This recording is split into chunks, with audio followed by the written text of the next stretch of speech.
Hello and welcome once more. I know it's been a while, but I am finally back. I will be back a lot more too, hopefully in the future, but we'll get to that. Welcome. It is Christmas, well, the evening of Christmas Day for me, and it will hopefully be either still just Christmas Eve for you or closer to my time period. Anyway, welcome to everyone who's here. We'll give it a minute or two for everyone to join, and then I'll start going through. But looks like we have a couple of people in the chat, a few people waiting. We'll guess what's happening. Hopefully, though, I just noticed that the actual YouTube thing froze for a second. Never mind. If there's any issues, please pop it in the chat. Anyway, if you have science questions, please pop them in the chat. Also, if you can @ me, it does make it a lot easier because that's what we'll be doing today. However, I do have one extra little thing that I want to do first.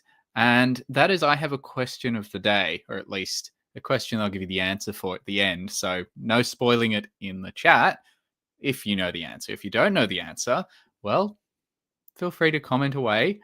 And but the question today is this.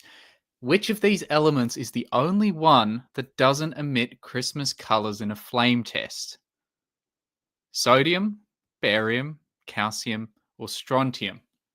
Now, I will explain this one a little bit further. For those who don't know what a flame test is, if you've ever seen a firework, you actually know what this is. The different metals, when you heat them up, put a lot of energy in, will emit different colors of light. So you put different metals in different fireworks, you can get all the different colors that you see. If you want multicolors, you can mix them together. All sorts of crazy stuff that you can do. But different metals will burn with different brightnesses. So I thought at least a somewhat different Christmas question here. So again, either sodium, barium, calcium, or strontium. Only one of these won't burn with the Christmas color. And for that, I'm going to exclude sort of white. Doesn't really work. So either green or red. I've tried to pick it so that the answer is, if you do know it, is somewhat obvious. But we'll see how that's going. Anyway. That's my question for the moment. I do have, hopefully, a co-host joining a bit later, but they can't make the beginning. So for the moment, it's just me. So I can see some people are already in the chat. I'm just going to update the little YouTube link. Also, another thing, I keep forgetting to mute that. So when I play this, I get the echo after about 10 seconds. And the number of times I've done that now and still been like, why? Not sure. But we're there. All right, looks like we've got about 30 people watching. So for those who aren't familiar with my channel, I've had a bit of a hiatus because I was very slightly busy with just a bit with my studies. I've actually now finished. So the actual title of my YouTube channel is now a lie, officially, legally. I've got the paperwork and all that. So if you do have a question, put that in. Also, if you have any channel suggestions for name changes, and put that in. But I kind of like it because, we're always striving for something. We can always get better. We can always learn more. And it's kind of implied there. And also just putting doctor is just, I like that. It's just too pretentious for me.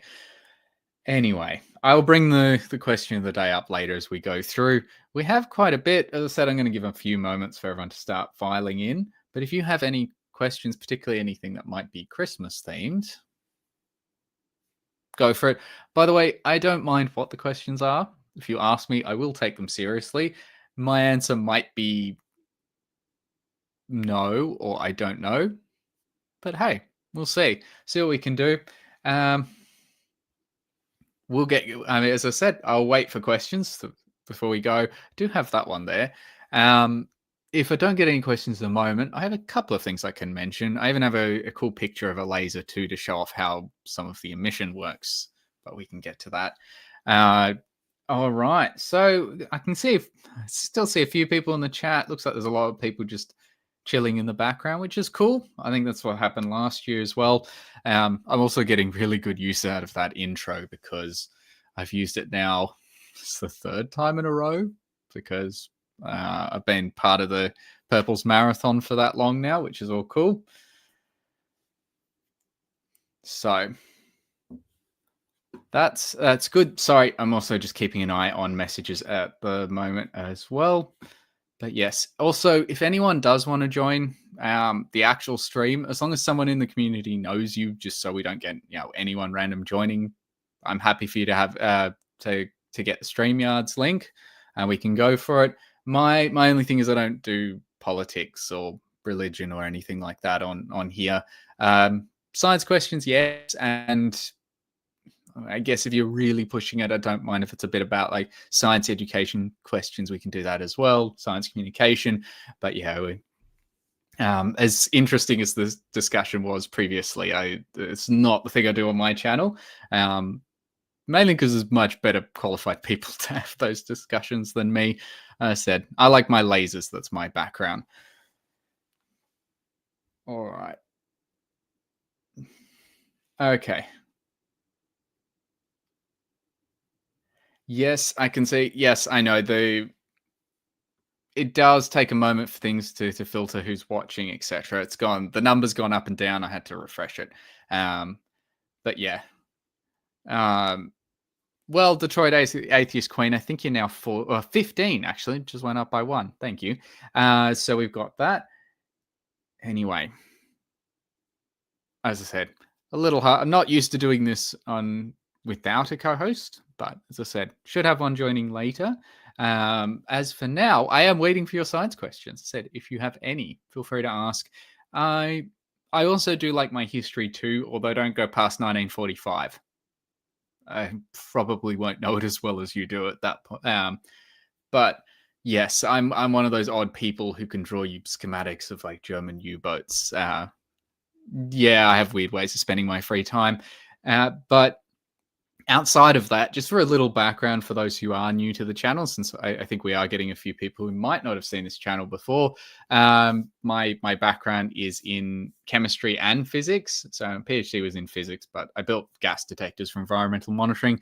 Essentially, I played with lasers for a living to build mini detectors because everything has a color, even if we can't see it. So we can only see a very narrow band of the electromagnetic spectrum. That's the visible spectrum. For most people, it's about 400 nanometers to 700. So 400 being blue, 700 being the red, which is why physicists like to talk about red and blue shifting. If you're blue shifting, you're shortening the wavelength. If you're red shifting, you're going longer. If you've ever heard that, you know that one. Similar in Doppler effect, you can also hear it for sound waves. They'll talk about red and blue shifting just because it comes from that. But the reason I put up that previous question is that my background would essentially how do you see things that our eyes can't detect? How would you pick up and track exactly how much, say, methane is in the air? Methane's colorless, you can't see it. Well, as I said, colorless in the visible part, but it does still absorb things. It does have a color in other parts of the electromagnetic spectrum. And so I utilized a lot of that. I will do a proper stream at some point to explain what my thesis was specifically on. So I won't go into too much detail, but that seems to have given a slight background. And in that time, I've got a couple of questions. I'm going to take them in order. If you can at me, it does make it easier to see. But so far, we don't have too many people here. So that should be all right. Okay.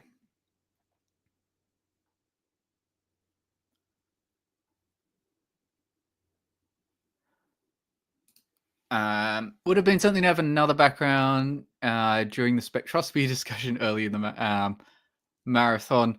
Are you referring to, I'm assuming you're referring to something else, because I haven't seen too many of the other links, mainly because, well, I have family all day, so I couldn't follow everyone. But we do have a question from Purple. If you can just provide, although, sorry, we can provide a bit of context for that other one. So jumping around a bit, but let's start with an actual question. Can you build a laser to take out an alien battle cruiser orbiting near Saturn? Purple is just asking for a friend here. The answer is yes, but also no. Let me explain that. So, in theory, if you had enough energy, you could build a laser to take out pretty much anything. Until you get to the point of not having enough energy in the universe to do it, but for these purposes, you can. To do it with any reasonable means, no. Few things. So if I put enough energy into a laser and fire it at a target, eventually I'll pump enough energy into it to burn it up and get rid of it. But there's a reason lasers are generally not used to destroy things in warfare. We still use bullets and shells and guns and rockets. And yes, I will come back to the fact that lasers are now starting to be used, but those are for very specific things. I've actually did tiny work on a project once and had something to do with that, though very top level stuff rather than actually building anything. The other thing with lasers is that they're inherently inefficient. So if I have a laser, doesn't matter how well I build it, a certain amount of that energy that I put in to fire the laser is going to get lost. I can't do it. In fact, I have a nice little picture here that hopefully will come up. So this is actually a laser that I built back in undergrad a few years ago now, although not too many. And so I want to point out what the actual laser is here. You can actually see this the laser beam, or at least the result of it. So if you look at the red spot on the the top right corner, you see the little red dot in the distance, then there's the big tube in front of you. Now, that big tube and the light coming off it is not the laser beam. That is what happens when you pump a lot of energy into a gas and it starts emitting light. It's similar to the flame test, except I'm using electrical light to get the color. Very similar to like neon and argon type light. So if you've seen the neon tubes, essentially what's happening here. This is actually it's called a HENI laser, or helium neon laser. I think, at least I believe that was the mix for this one. Said it was a few years ago, and they just gave it to us. We used it. So it uses those two, and so you put a lot of energy in, and you eventually get your laser. But you can see, based on the bright light, that it's slightly different color. Yes, it's still red because the laser has to come from somewhere, but a lot of that light has just been emitted straight out, and it's not quite the color we want. It's a little more, it looks a little whiter because there's a few other wavelengths in there than the laser coming out. So it doesn't matter what you do, you'll always get something like that. So if you're going to build a laser to then fire at something as far away as Saturn, I'm assuming that you actually want this for firing from Earth, Purple. I'm assuming based on that's the context. Anyway, we'll see. But that laser, then, not only do you need to get enough power to get to Saturn, you need enough power to overcome that barrier. So if you want to burn up a battle cruiser, not only do you need enough energy to burn a battle cruiser, you will need extra energy just because you're going to lose it in making the laser.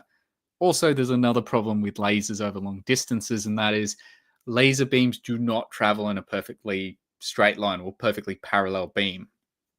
Just like any light source, it will spread out. So we're all familiar with how that works. If you ever see a light bulb, the light diffuses, it comes out. Even with a torch, the further away from the target you go, the more spread out the beam.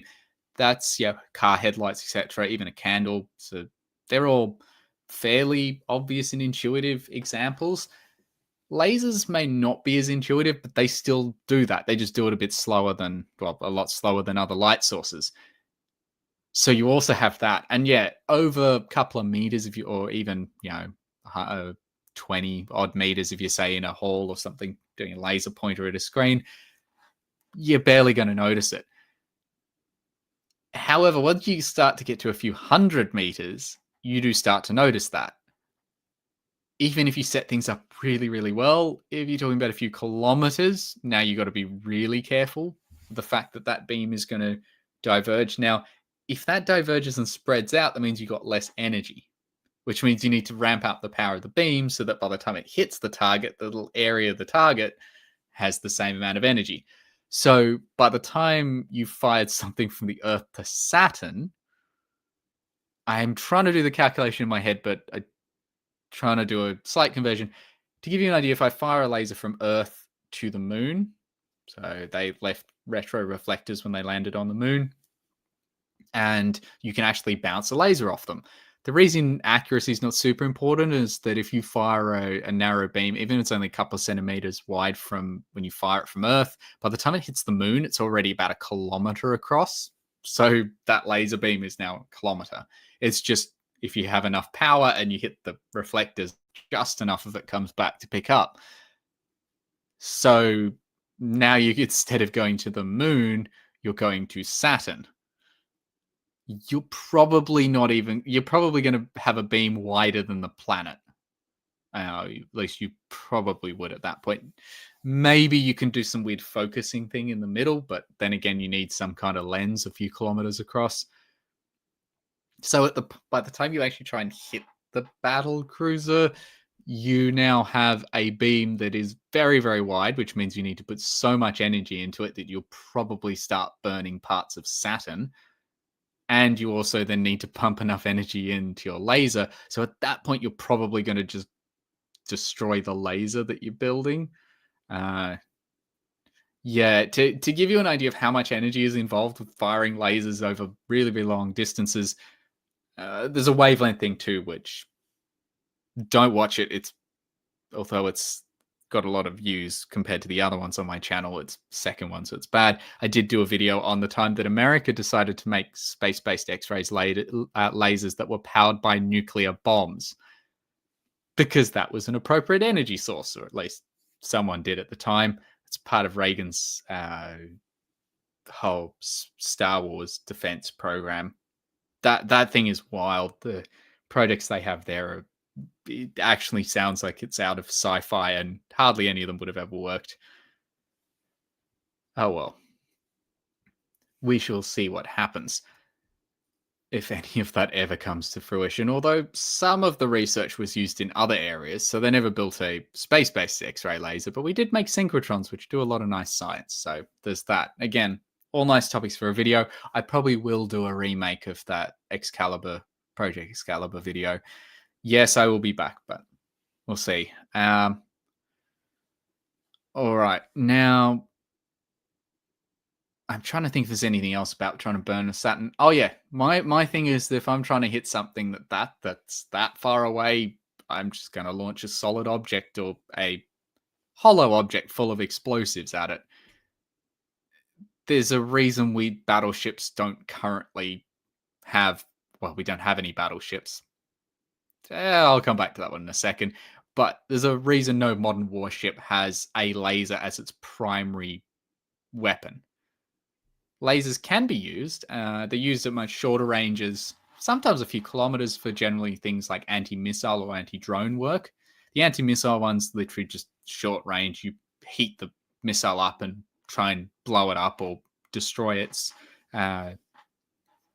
components before it reaches you, because a laser is very easy to aim and very quick to hit something with, because speed of light, so you essentially don't have to worry about any delay. So interception is really, really easy, even with a longer distance. And with drones, they're not actually destroying the drones. No matter what someone tells you, most of that is to fry the sensors. So you don't actually burn the drone, you just burn out the sensors so the thing can't see where it's going. And people like lasers because per shot, they're one of the cheapest military weapons you've got. The actual unit is not all that cheap. There was a company in Australia recently that signed a $125 million deal to build stuff for one of the NATO nations that does that. But there are some ways to protect your drone if you know what laser wavelengths you're doing. That's a separate thing. Said lots of video ideas I should do at some point. Now that I've actually finished, I do intend to come back to this.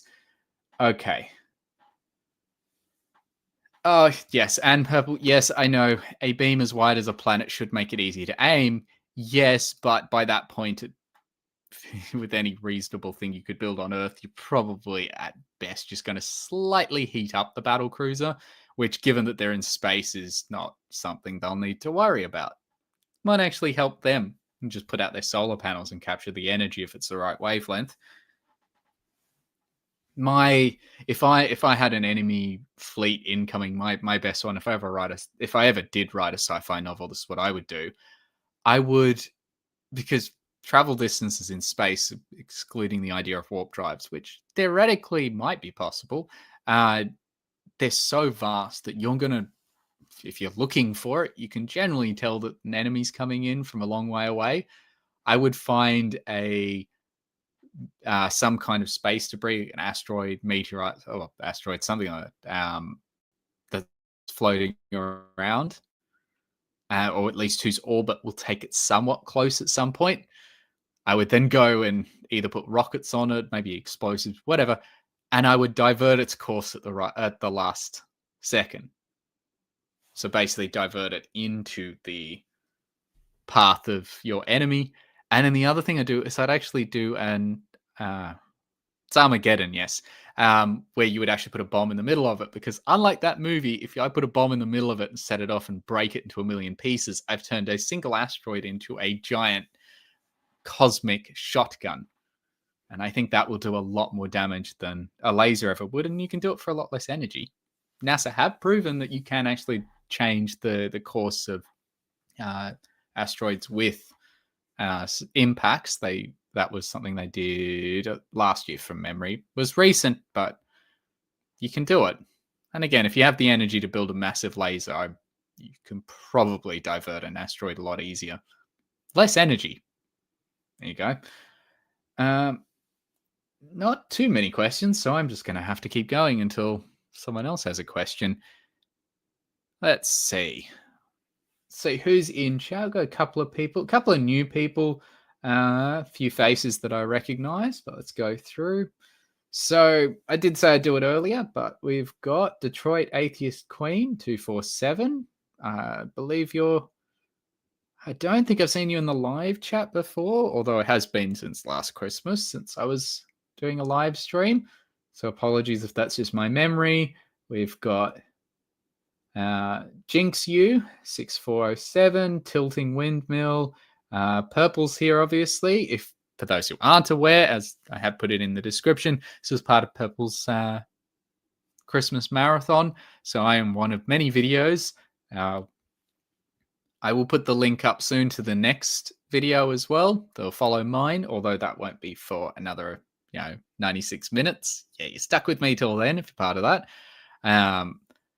Oh, okay. Yep, we've got. Reading some of these names always worries me because I'm like, what if I say it wrong? But we've got a few other people. You're here. Yes, you are.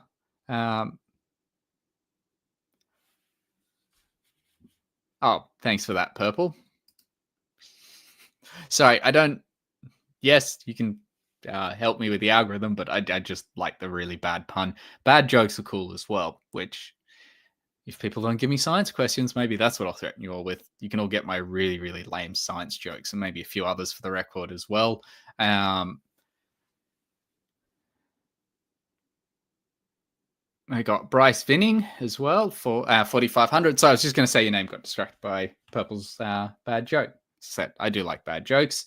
Who else have we got? Looks like there's a few other people who might be in the background now who I did see a bit earlier. Again, apologies if I missed you. Let's see what's happening.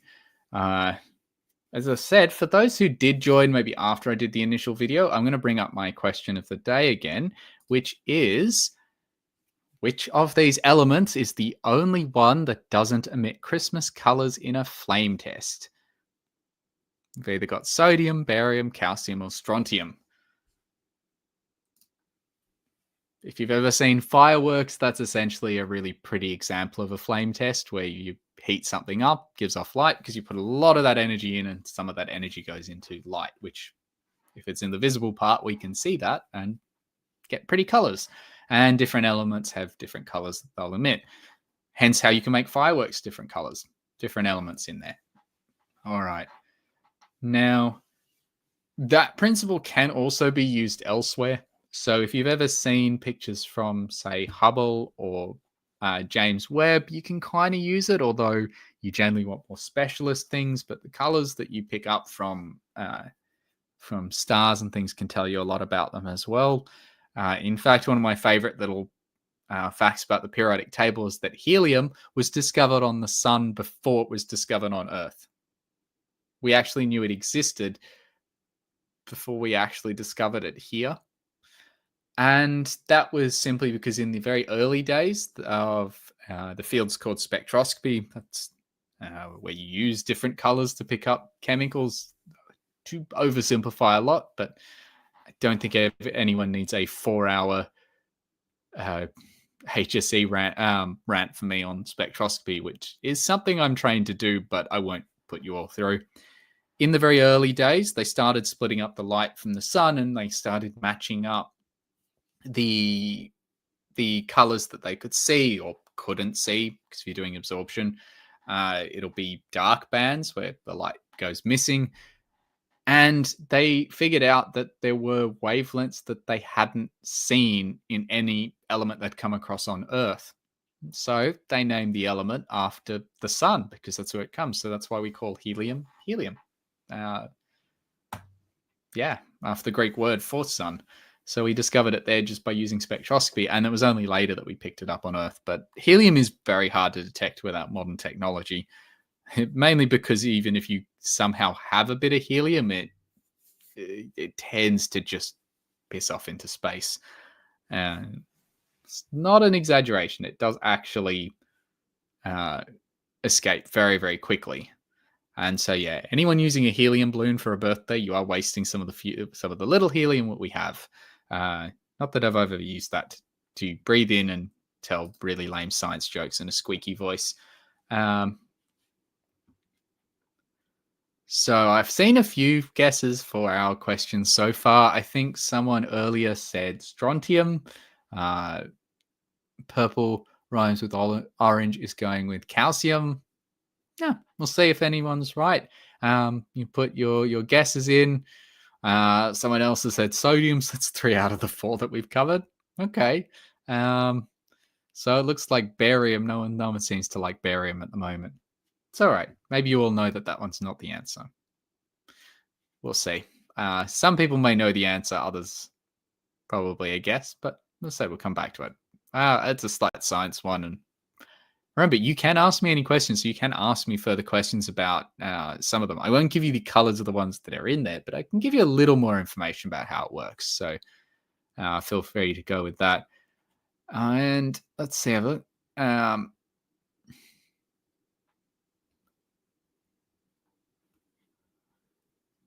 Yes. Oh, sorry. Purple's point. Back to the original question about hitting a battle cruiser with a laser. But what if we send something like a rocket that won't take a couple of months to reach Saturn? I'm assuming that this is more of the laser won't take a few months, but if we send the rocket, it'll take a while. At least that's how I'm going to interpret it, unless you want to clarify. Yes, but if you know what you're looking for, you'll see them well before a few months. And if you don't, well, I would still say it's better to wait for them to get closer and then hit them with something. Kinetic energy in space, if you just smack something into something else with enough energy, you'll do enough damage. To get to Saturn, well, to get to Mars with current technology is about 1.5 years. Some of the issues, though, is that you can only launch a rocket to Mars optimally about once every. So Oh, sorry, it's not once every month, every year and a half. It's about the same time period it takes. That's how I could remember it.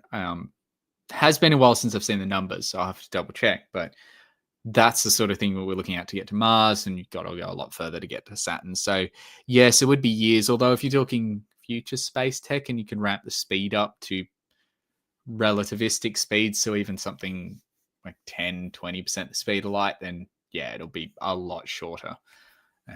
If you could get a warp drive, you can get there really quick, but that's a whole nother thing. And at that point, if you can build a warp drive, just time's not an issue for you. Not well, as I said, if you can build a warp drive, the laser is not your best weapon. All right, there we go. So, okay, how did they get helium to fill up balloons? So the current most common way to get helium is basically to capture it during mining operations. So it gets trapped underground, it gets trapped in rocks. When those are processed for mining, once it's dug out of the ground, you capture the helium and hold on to it very, very tightly. And then later on, to get the actual helium, because you won't just get helium off in a lot of those cases, you'll then purify it to varying levels. By the way, if you are in the habit of using balloons to make your voice high pitched, don't do it too often, because the general ones for parties are not particularly pure and do contain small amounts of radioactive elements. A one-off every now and then is not going to do. It shouldn't do you much harm, but not the most pure things. Although if you do have a physics department or a medical facility, they will have much, much more pure helium, although I can almost guarantee they will have much, much better uses for that than letting someone use it to do a squeaky voice. Unless you're a professor giving a lecture, which is how I learned that the physics one is a lot more pure, because he had less qualms about breathing that stuff in, even though he knew that there was a little bit of radioactive stuff in the other ones. It's the other noble gases they get off. You go down that column. And Purple says, and better security. Yes, although if you can get a job working for them, or you just ask very, very nicely and hope you have friends there, well, asking for helium is a lot better than asking for some of the other stuff that a lot of these places have. So you probably wouldn't get in trouble for asking, as long as you don't try taking it, which please don't do. They need the helium. As I said, the issue with helium is that it's almost impossible to store 100%. And if it does get out, it pretty much goes into space. Oh, and looks like I actually have co-host for a bit. Hello, Mara. How you going? Yeah, you're pretty much on time with when you said you'd be here. Yeah, I just had to download my avatar onto my phone. That's why I'm not on picture because you'll be staring at my my roof. Ah. Yeah, Oh, so well, it's either that or you look at put up with staring at me. Yeah. So how are you? What have you been talking about? Because I just hopped on. Well, I've been asking for questions, although I think people, if they're coming from the other live streams, a lot of people in the background talking about hitting a battle cruiser at Saturn with a laser from Earth. At the moment, we're talking about helium. How do you get it into balloons? And I was mentioning that most of the helium you get in balloons is not pure helium, so you don't want to breathe it too often because it does contain radioactive elements, particularly like radon, etc. Yay. It's also why you want to air out brick basements every now and then, because you do get xenon as a byproduct. No, radon as a byproduct from some of those bricks. So less radioactive air to breathe in. I want to say hello to you, Perps, because you just said hello. And hello, Detroit Atheist Queen 247. They're the only people on chat right now. I'm only just going through the StreamYard chat comments. So. Oh yes, I have that. There's a few other people sitting in the background, but yes, I do appreciate them being more active. Sorry for as a little intro for those who are not familiar with my channel, which is fair enough. I haven't been active for like 3 years. I will get back to it, I promise. Yeah, and I'm that's aiming to do what that happens soon. when you do a PhD. Yes, Time is not your friend during a PhD, but I'm done now, so hopefully I'll have the time to come back.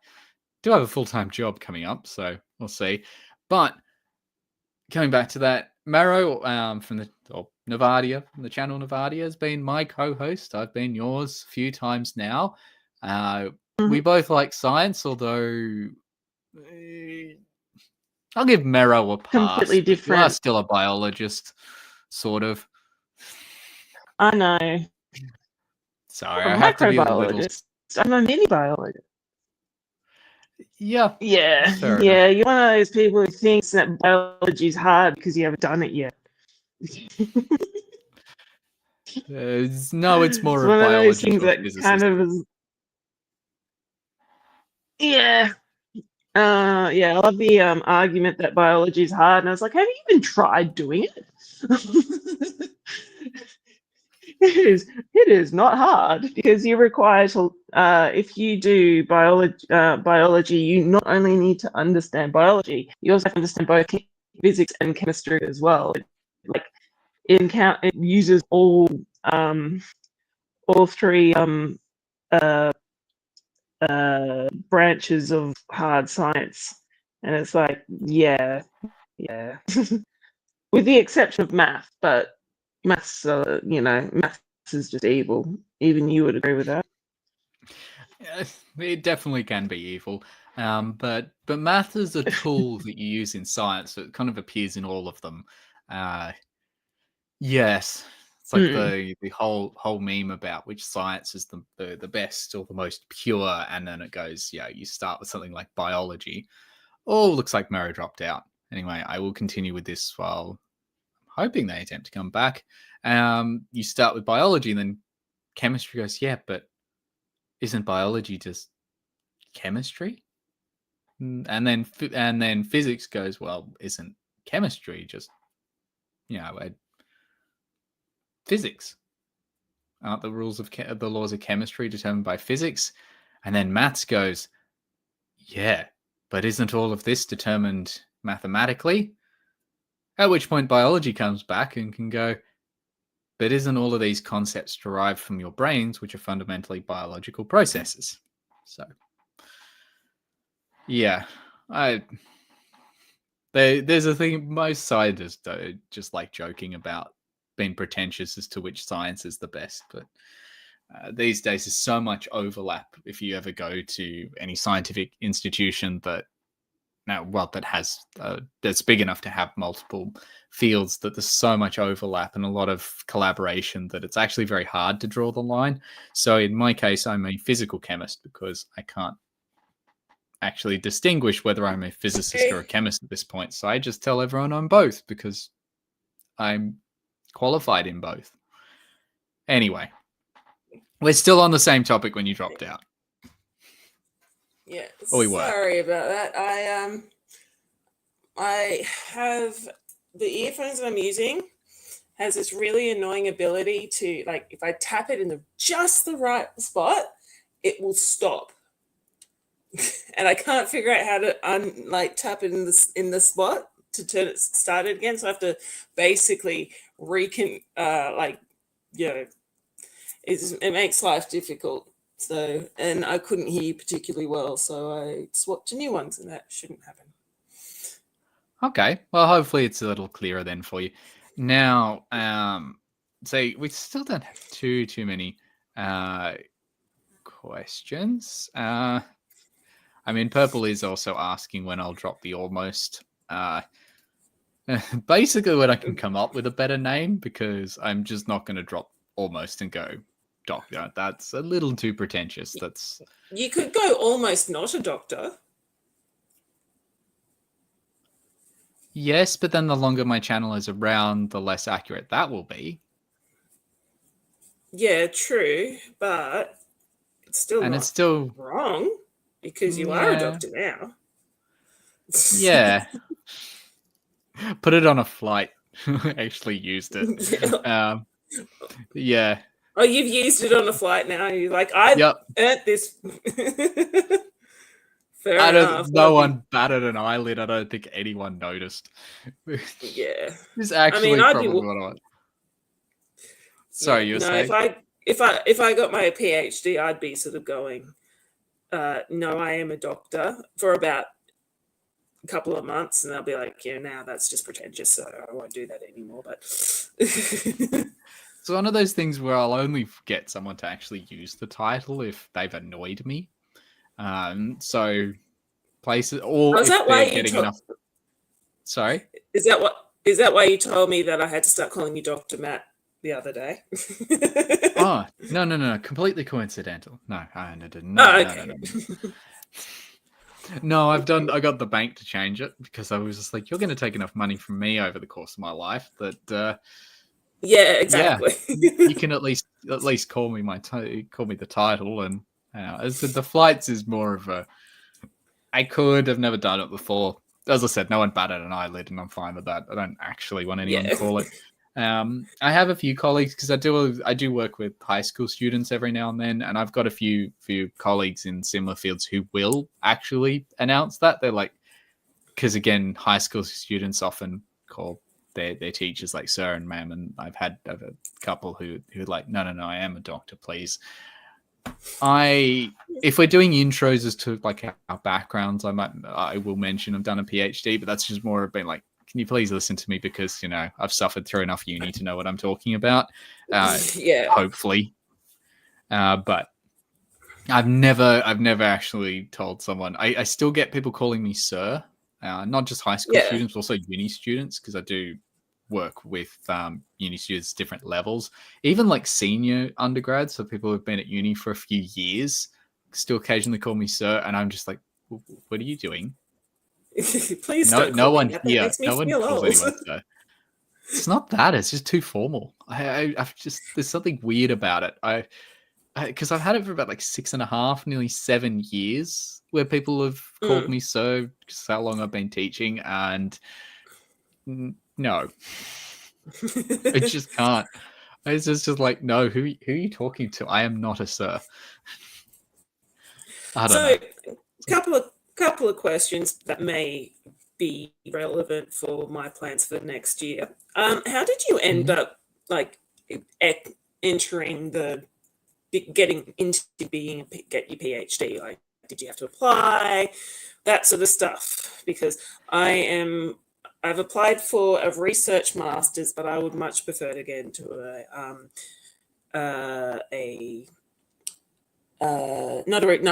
I want to do a research master's, but I've just applied for a academic master's or whatever they're called. I'm sorry, I'm very tired from Christmas. Too much digestion, it takes it out of you, doesn't it? Yes, fortunately it was Christmas lunch for us, so I've had a couple hours to digest, although I was like an idiot up to about 3:30 in the morning to I would say write a card for my family, but I wasn't writing, I was drawing. I never know what to say, so I just draw, so people get all sorts of fair enough. illustrations. And this year I decided that I was going to fit as much as I could on one card and do that for the family instead of individual ones. So got a nice little one, and including drawing the family dog and cartoons and little bits and pieces from people from across the year. I didn't know you drew. There's one video on my channel, I think, that still has it, but yeah, if you give me an eraser and enough time, I can draw. Maybe I'll see if I can, because there's actually no names in it, so I can probably see if I can bring up this year's one to show. As I said, not if I just drew it freehand, it's pretty terrible. As I said, I do need the eraser, but I'll send that through in a moment. I'll just focus on this. But to answer your question, I'm not as familiar with masters because I did honors and then jumped to PhD. For those who are not familiar with the Australian system, I know the UK does it too, although it seems to be filtered out. And I think Australia eventually will get rid of the way I did it. Honors is like a 1-year master's. So to do a PhD, you need to do an undergraduate degree. So it's a bachelor's, or you major in something. It doesn't even need to be exactly the area that you'll end up doing your PhD in. As long as you have enough knowledge to do the PhD, you generally get let in. At least in Australia, it's more up to, can you do the project that you want to do? Okay, in you come. So but then you need to do either honors or masters. If you do honors, you do need to get first class honors, which is a certain cutoff mark. It's about 90.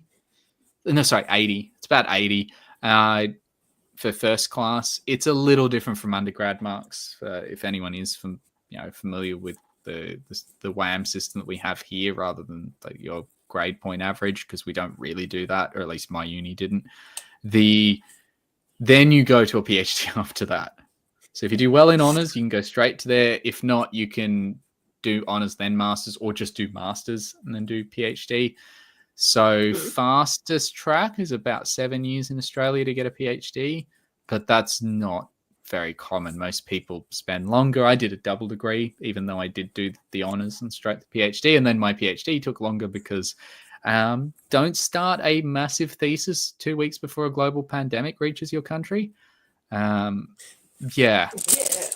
That's why it took, like, I did my university part-time, and I had two courses to do to graduate in 2020. Unfortunately, both of them were in a lab. Oh, lovely. So yeah, I graduated in 2021.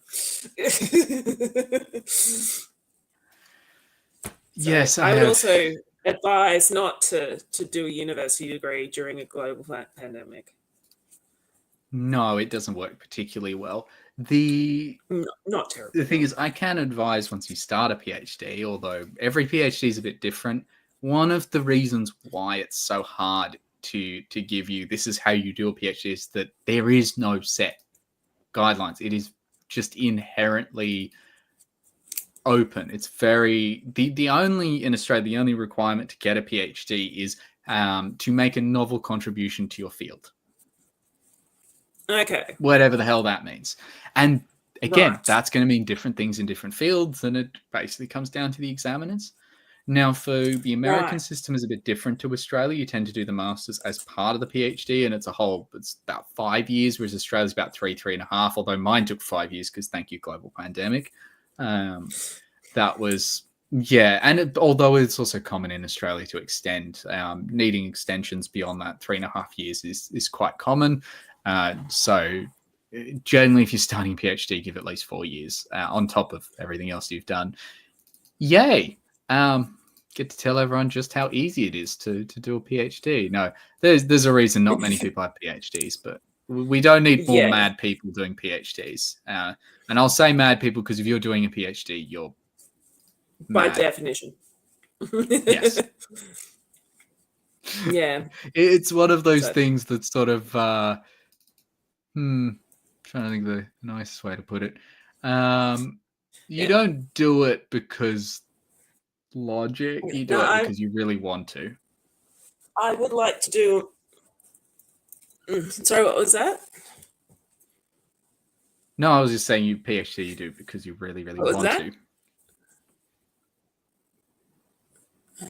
So which bit did you miss? I don't know if it's just me or if it's you. You just look cracking up a little bit in the sense of like breaking up. Oh, okay. I can hear you cracking up, if... although I think my feed has jumped once or twice. So I'm not in slight temporary setup at the moment. I've tried to cover it with green screen, so hopefully people can't tell too badly.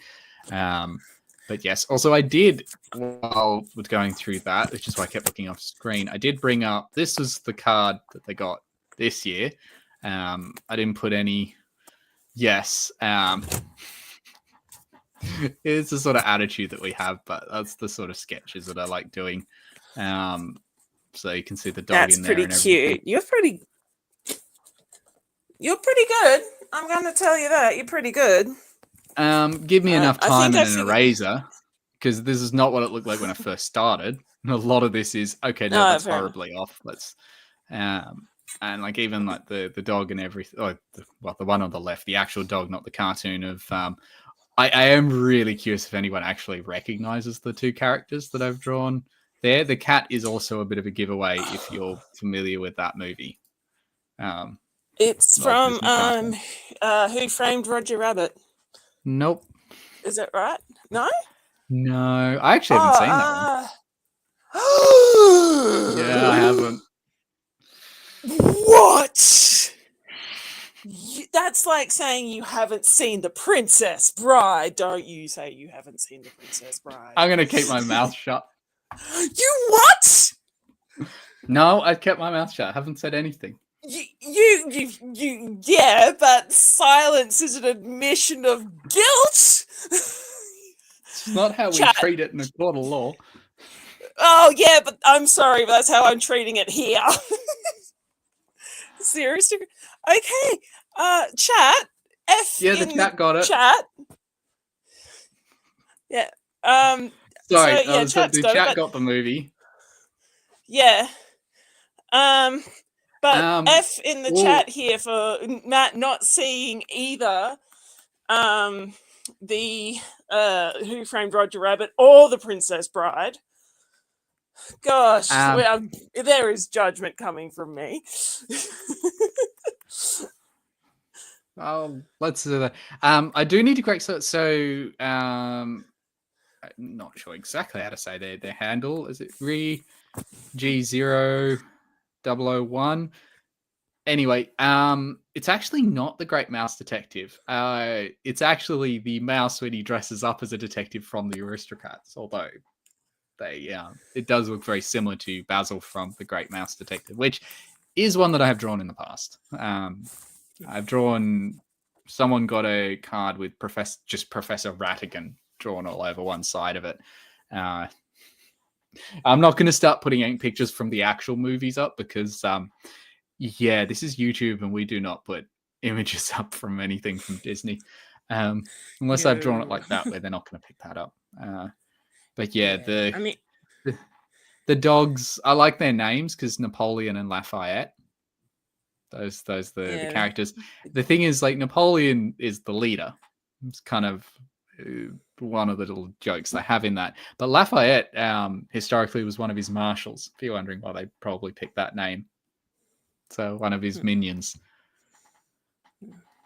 Well, yeah. Matt, no, I'm not actually allowed to say why because I'm under contract of why I can't say, but I'm actually going to be down in Sydney. Matt knows why in February. So Matt, when I come down to Sydney, we are catching up and we are going to be sitting down and watching those two movies back to back. Okay. Okay. I don't think I'm going to escape. I feel like if I refuse, I'm still going to end up watching them Clockwork Orange style. Yeah. So yeah, pretty much. I will pin you down and tie you up. I'm not going to say how clothed you'll be, but no comment. No comment. Yeah, this time I'm okay with that. Yeah. Yeah. Also, sorry, I just noticed a comment from earlier, and I know I do jump back a bit, but it's more of just trying to keep up with the chat and also what we're talking about. Oops, sorry, not that. That was the movie. From this one from Purple. Are you saying that the only reason to get a PhD is that it is your autistic special interest?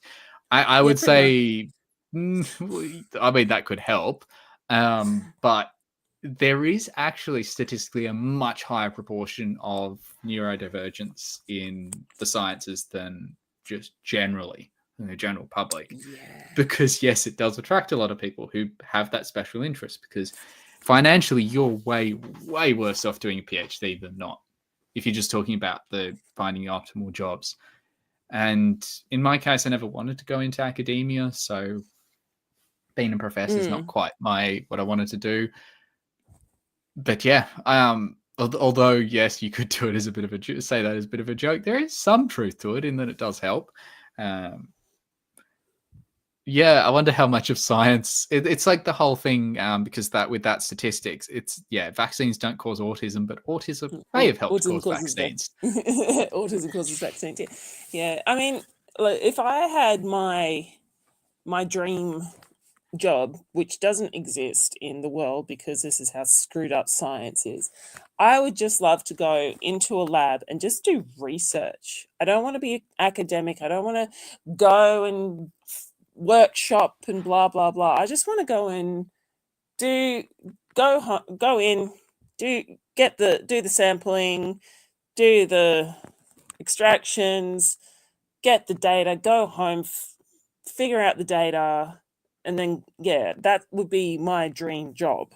But no, we have to do all of these other huge amount of things that really aren't that associated with our wants and need, like with what.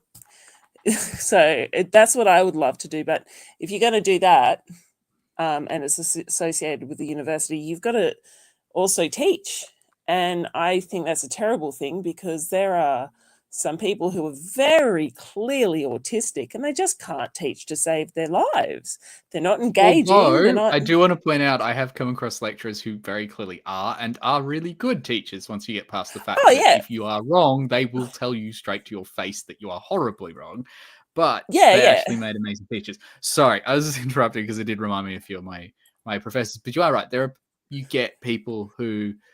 Okay, so just backtracking, so for everyone who's following along, if you're not familiar with the way a lot of universities work, is that if you get so you slowly move up the chain. If you become a postdoc, you basically are a full-time researcher, bar admin and looking after other junior researchers like honors, PhD, master's students.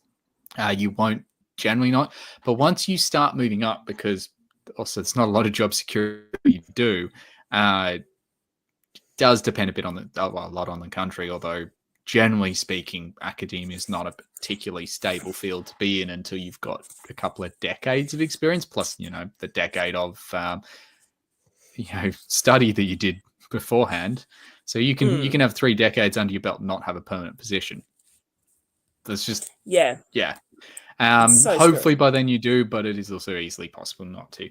Now, you start moving up and then basically you want to become a supervisor. You want to have your own research group, your own researchers that work under you and students and all that. But you cannot just do that. Also, it looks really bad if you want to stay in the more junior position to do just research. So what the unis do is they basically have contracts where if you do start to move up, they start telling you how to allocate your time. So they will give you percentages of where you spend that time. And so pretty much every position will have a proportion of teaching, proportion of research, and all the other stuff you're expected to do. Although those are the two big ones. Although the more senior you get, research is more of managing the research group.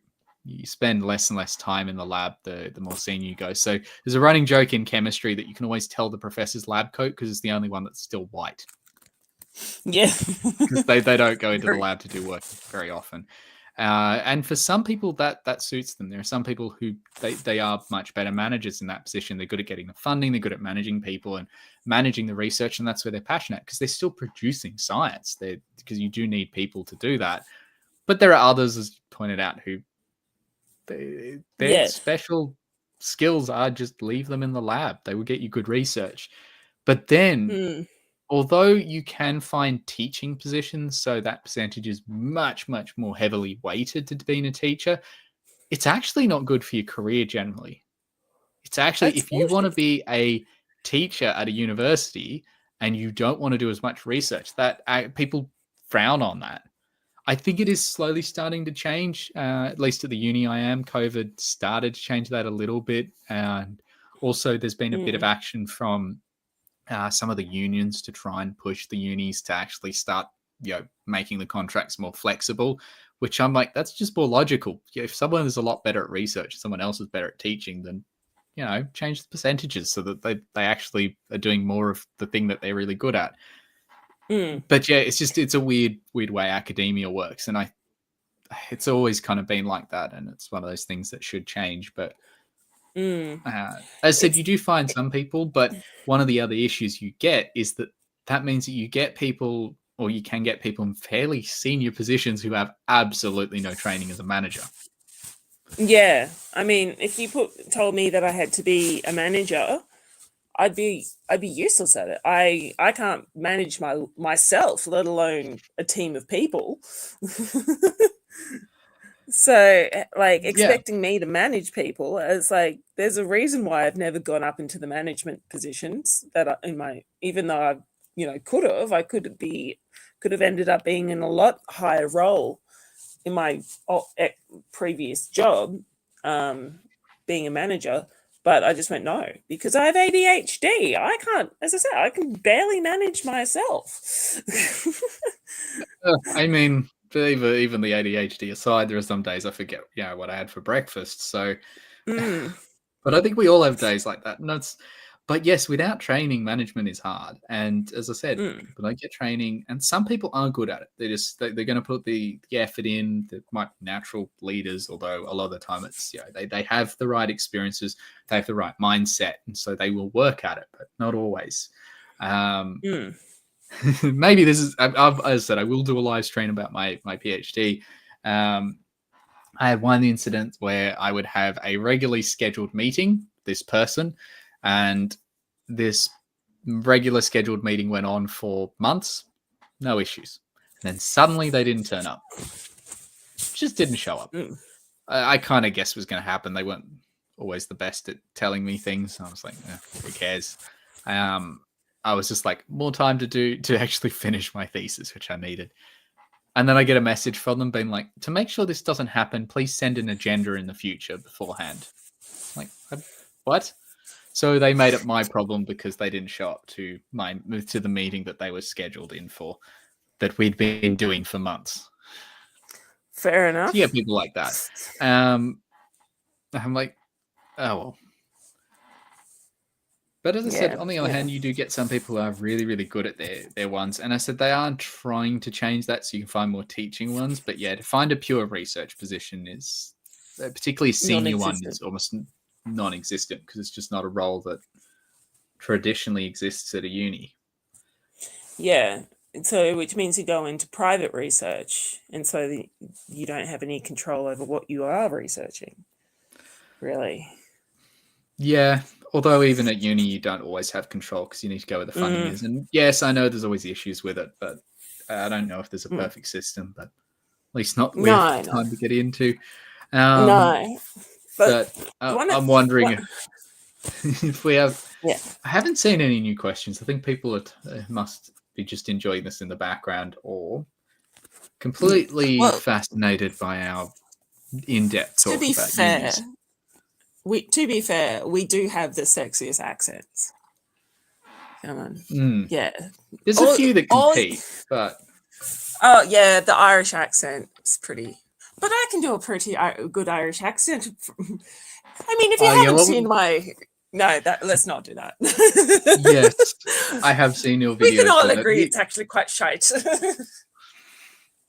No, but here's the thing. I find some accents, it depends whether it's a masculine or feminine voice doing it. So the Irish accent, like a feminine voice, is really sweet. The male voice, it depends very much on who it is.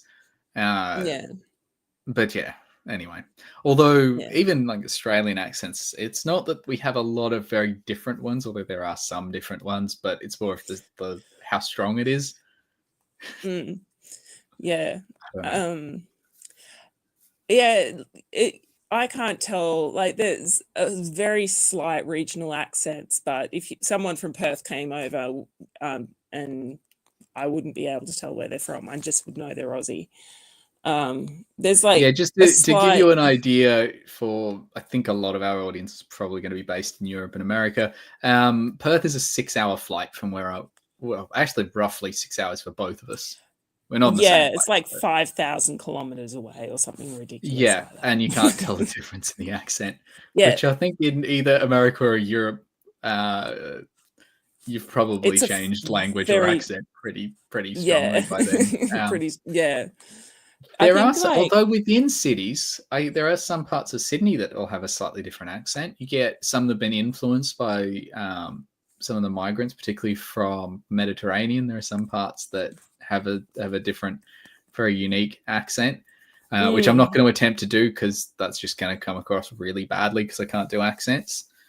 Well, there is like you've kind of, but it's accents are more divided via like socioeconomic lines rather than regional lines. So you've got like the Bogans, which tend to be like rednecks for anyone who isn't familiar with the term. Yeah, basically. Yeah, you've got the Bogans, which have quite a distinct accent. I grew up in Canberra. which is the capital city of the country. So that's where all the politicians went to. And when I moved up to where I lived in the when I was like 10 in the north coast of New South Wales, I was teased because I had a posh accent because, well, that, and also I grew up watching a lot of British television, and I have some British family members as well. So I also had a bit of a British accent coming from that. And so there might be a slight Canberra accent, which was obviously really obvious to the kids at school because I got teased for being posh, which makes no fucking sense. I obviously ended up dropping that because by the time I'd gotten into high school, nobody picked up on it. So, but every once in a while, people do ask if I've got an accent, like a British accent, but it's very, very rare, and it's getting rarer and rarer. So I have had people confuse me with one. I have no reason why, but I guess the Australian accent's a bit softer. I can understand why in some parts you might do that. Although we do have a science question. I think, Mara, you might be more suited to answer, given that you have a background that involves snakes a lot more. So in purple, in Australia, does your accent depend on what creature's venom is running through your blood? Absolutely. I imagine your life expectancy definitely is. Yeah, it's sort of like if you've got brown snake venom in you, it's more like but if it's like red belly black, it's like oh, fuck. So yeah. Just for a little bit of background for those who are not familiar with some of the many lovely creatures that in Australia, well, we have a lot of poisonous things as well as venomous things. So basically, and there is a difference between venom and poison, but you keep going. I will. Yeah. Yes, if it bites you and you die, it's venom. If you bite it and die, it's poison. But if it bites you in Australia, just pretend it's going to kill you and go to the hospital because there's a good chance it might.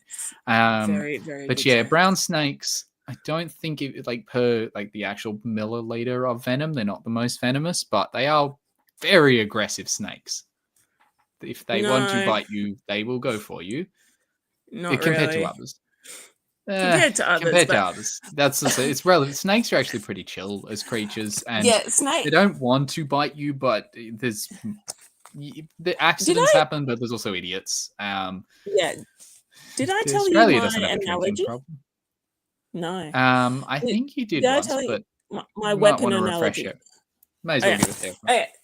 Because this is how I've described it to a lot of people, and actually to them goes, oh, this makes a lot of sense.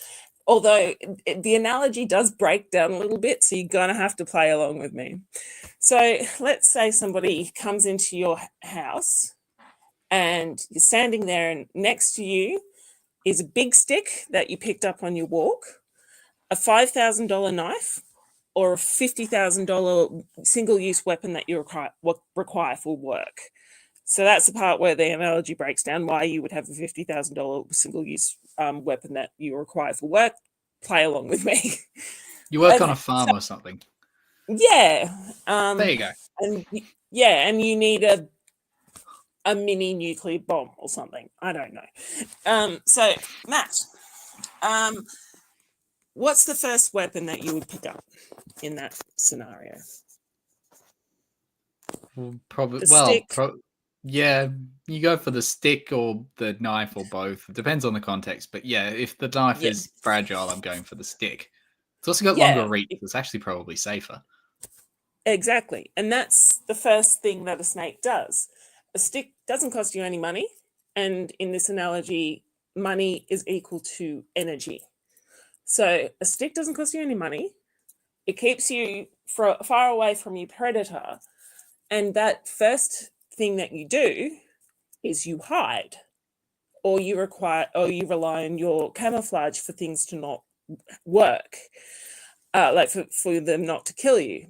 that's why you hear everyone going on about how dangerous and aggressive snakes are. It's because 99.9% of the time when you interact with a snake, you don't see it. So that's the first one. So the snake stays out of danger by hiding. Okay, Matt. So let's say the stick doesn't work. What's the next weapon that you would use between Single the use. $5,000? I'm kidding. I'm going for the knife. You're going for the knife. Exactly. So $5,000, that requires energy. And it also tends to put you a bit closer to the thing that's going to hurt you. So what that means is the snake's going to come up, show itself. It's going to get big and scary. It's going to do this striking pose. It's going to, it'll hood up. If it's like a cobra or something like that, it'll strike out and it will deliberately miss, because what it's doing is saying, look, I'm big, I'm scary, I could kill you, leave me alone. But because it comes out nice and close to you, and it requires energy, it's more dangerous for the snake for them to do that to their potential predator. So it doesn't really want to do it, but obviously their first choice didn't work, so they've got to do something else. Okay, Matt, the knife didn't work. You've got one last choice, and that's a $50,000 single-use weapon that you require for work. And it's very important that I use the words "for work." And the reason being is venom for snakes is very, very expensive energetically. It requires the body to make the proteins and things like that in this modified saliva to incapacitate its prey. And not only does it incapacitate its prey, it actually acts as part of its digestive process. So it's got lots of proteases, which means like it breaks down proteins in the animal, and so it literally starts digesting the animal before it even starts eating it. So that's the work part of it, because obviously it needs, you get money when you go to work. It makes energy when it eats something. So if you use your $50,000 single-use weapon on something that you cannot eat, or it's not for work, it's only for purely defensive, it's going to put you back, and it can cause problems for a snake. Snakes that get milked for their venom, they actually have a really high, like they get fed a heck of a lot more food than snakes, venomous snakes that are just there for display animals, because of the fact that venom is so expensive to make. And so a snake does not want to bite you. Something like 70% of bites by venomous animals, venomous snakes, are dry bites, because they don't want to bite you and use up the venom that they need to be able to survive.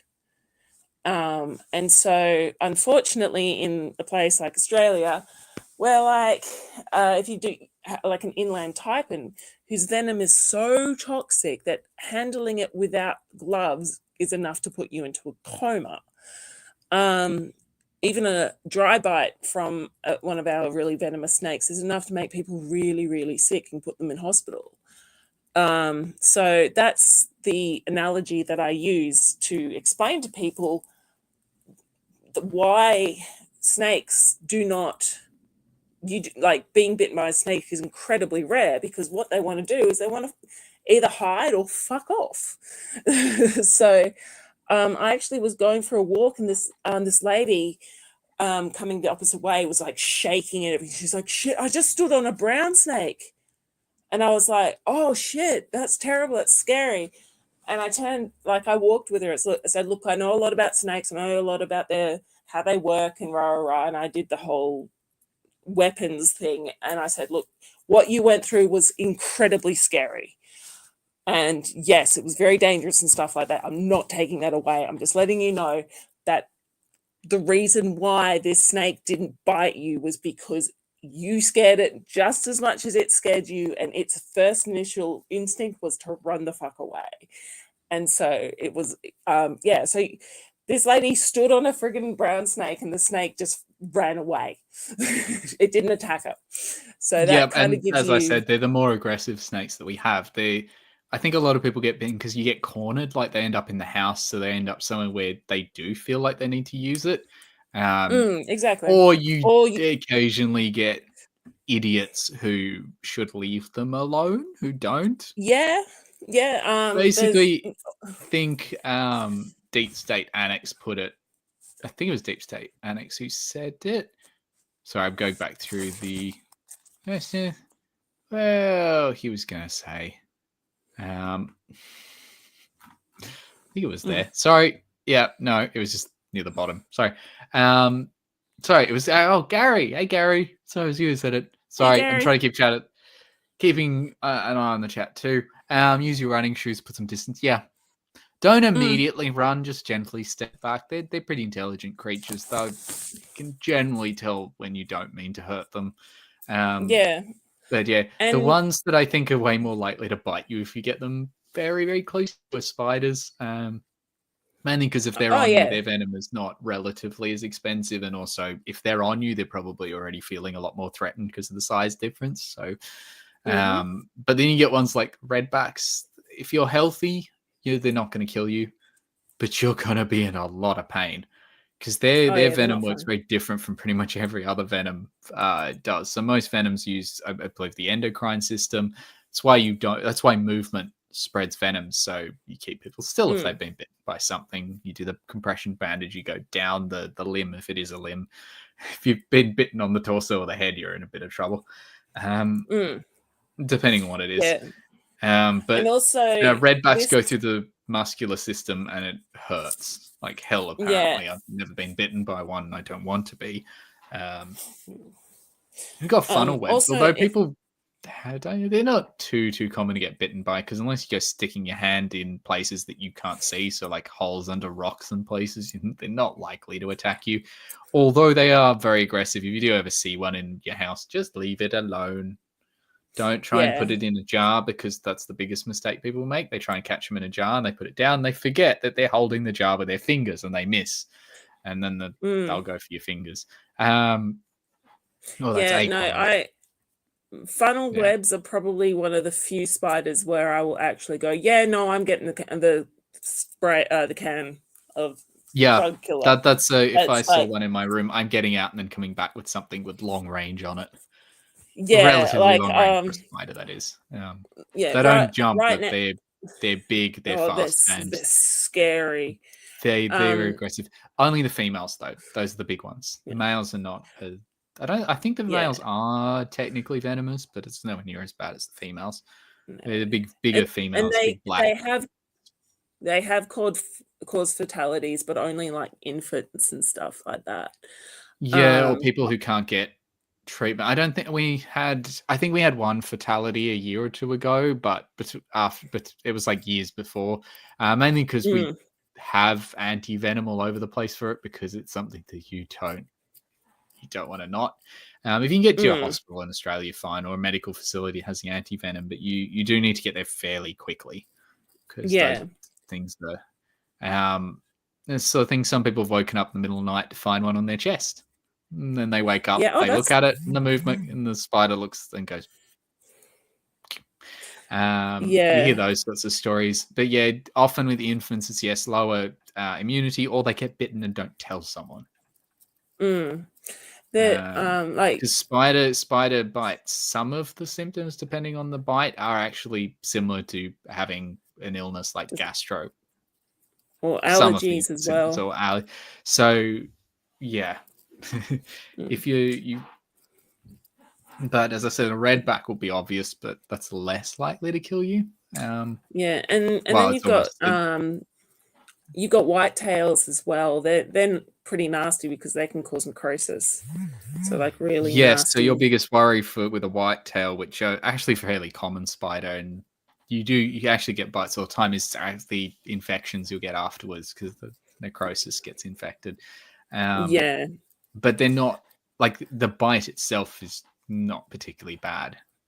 No. Other than that, it's what yeah. happens after. Yeah. Our Yeah, spiders sorry, are actually.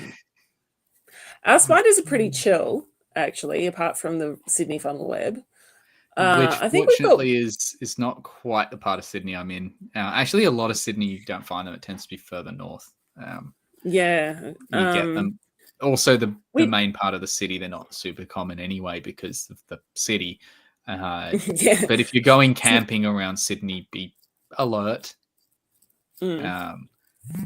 You'll find Yeah. people will in Australia will, if you've left shoes outside or gloves or something, tend to pick them up and smack them against a wall or press on them, make sure nothing's inside it, because that's one. But yeah, I know Australia's not the only place to do it, but yeah, I have been camping. Yeah. I've never been bitten. No one with me has been bitten. I had two people come very close. They decided to poke a small baby black snake with their fingers. Please don't do that. If you're listening to that, please don't be that stupid. Don't poke a poor snake that doesn't want to be poked. Because it didn't. Poor thing. No. Fortunately, it just wanted to run away, like you were saying. It just tried to get away. Eventually got off the road and they left it alone after that. But I'm like, yelling at them not to poke the snake, which is, it's definitely up there. Top 3 dumbest things I've seen. It's not something. If you want to move a snake, stamp near them. Yeah, they don't like the sound. They don't like the vibration.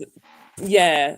So but in this case, you do what everybody else was doing, except for those 2 idiots, and you just walk around it because it's everyone was walking around it. It was like, I'm not getting closer to all the people. I'm fine here, and it just stayed there. It was like, they're not coming near me. I'm not going to go near them until 2 people did. But yeah, that could have been worse. It wasn't. Anyway, so let me just going through that. Oh, hi, Sandy. Haven't seen you for a while. Gary Priestley. A couple of others I did see earlier who I hadn't seen for a while. As I mentioned, to anyone who didn't hear me earlier, I am coming back. Also, Maro, did I show you my question of the day yet?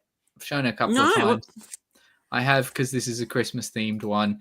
My question here, I mean, it's my background. Which of these elements is the only one that doesn't emit Christmas colors in a flame test? Is it sodium, barium, calcium, or strontium? Now, for Christmas colors, I am narrowing it down to basically red or green.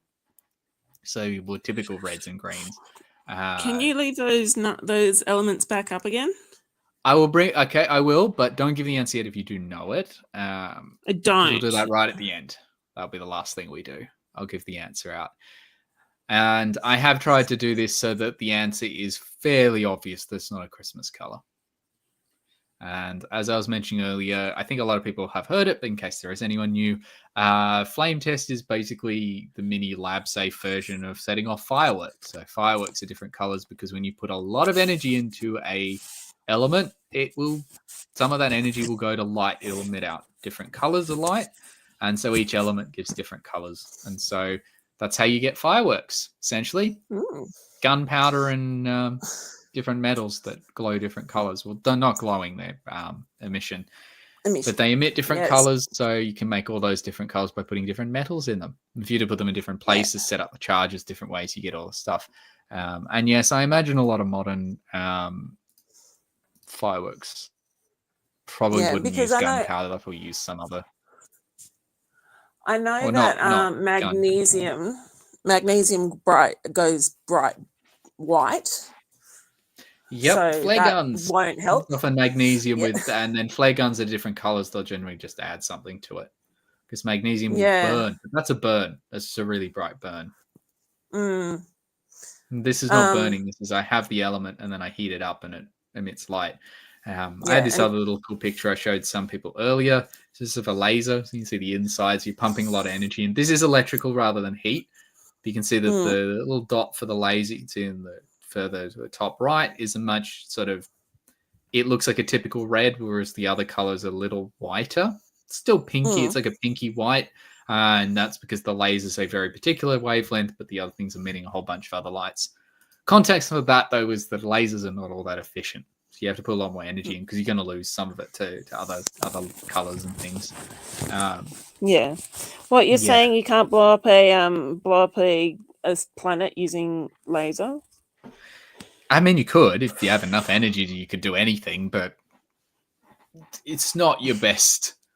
I'd turn I'd turn a nearby massive meteorite or like dwarf planet into a giant. Like I'd change its orbit and then turn it into a giant shotgun by filling the middle of it with explosives. Yeah. Yeah. So you basically do that would probably work Armageddon, but better. you have an actually scientifically accurate ending where you basically disintegrate it enough that it just becomes a giant shotgun. And if you're talking about, instead of a planet, you're talking something, the early questions, like a battle cruiser, like a spaceship. It doesn't matter if any individual piece is all that small.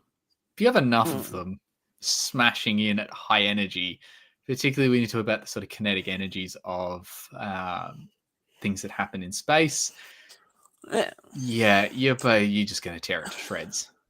Yeah, because the Shishkalub impact wasn't very big, was it? It was a couple of. I mean, it was still more than a kilometer across by the time it hit the Earth, but yeah, even though it was about a kilometer across, the impact, like the actual force and the energy, so mainly the heat and shockwave of the impact, has actually deformed the Earth's crust about as far as about 10 kilometers down. Wow. And it's basically like you do like topography mapping, which is how they found it, and they basically like you can see the impact still. Like you can see where it hits off the Yucatan Peninsula. Yeah. Hence what's called the Chicxulub impact. Sorry, I don't know if I'm saying it 100%, because that's where it hit. They know exactly where it landed. They also know what time of year it landed. Yeah, it was spring, wasn't it? Yep, spring for the Northern Hemisphere. Yeah. I will specify that because it obviously wasn't going to be spring in the Southern, but it hit the Northern Hemisphere, even if only just. We're talking Mexico, so still fairly close. Well, yes, Mexico. I think it is, if I remember from that. Yeah, and if it was like 2 or 3 seconds later or earlier, that the extinction event wouldn't have happened because where it hit, it wouldn't have actually hit. It would have hit the ocean rather than. Yeah. Oh, I mean, you would still have. That would still have caused a lot of issues. Serious. Yeah, but it wouldn't have got to the extinction level event that it did. Yeah. But here's the thing, you got all the mass extinctions that a lot of people are familiar with, but there's a lot of other minor extinctions that occurred. In fact, one of them was because the Triassic period was not an age of dinosaurs, despite it being part of what people call the age of dinosaurs. But the Triassic period, the most dominant creatures were I believe the Pseudosuchians, the croc relatives that were insanely diverse, and some of them actually basically convergently evolved to look like a lot of dinosaurs as well. They weren't, but yeah, it was actually another extinction event at the end of that helped the dinosaurs then come to life. I believe it was the breakup of Pangea. I think that's what caused that. And then that was roughly when you get the event where it rains for 2 million years, although not the whole globe at once. It was just the Pangea, because it was so big as a continent, no rain was reaching the middle of it. So when it started to break up, suddenly the weather could change and you could get rain, which meant that overall the landmass, you now actually have a lot more tropical rather than desert or semi-arid desert environments.